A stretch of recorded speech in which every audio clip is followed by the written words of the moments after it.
In this case ukiangalia mena huyu client ya chini unaona zile mbili zimeingia ndani, then juu this other side kuna hii lateral incisor pia imeingia ndani ya mdomo.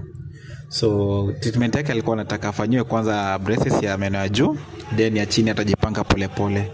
So we had no otherwise but tukaanza na treatment yake ya juu ya braces. First tukamwoshea meno yake ili tukiweza kuweka ile braces ijishike vizuri, ama inaitwanga brackets. So treatment meanda hiyo ni agent tunaweka ya kuosha meno ili uchafu usiweze kufanya meno isishikane vizuri na bracket. So this is what we do at Abyssinia Dental Center. Tunahakikisha kwamba meno yako iko sawa kabisa. Hatutaki kufanya mambo na shortcut because we know your health smile is our top priority. So this is our first visit ya client. Alafu sasa tunaendelea na treatment yake, alafu ndo update ikifika second visit akikuja tuone vile meno yake itakuwa. So hivi ndio nimemwekea braces, hivi ndio anakaa. Hata wewe mwenyewe ukiona meno yake unaona wao imebend vizuri. Kuna meno inaambiwa kuja kwa direction ama ingia kwa good position. That's the work of the braces.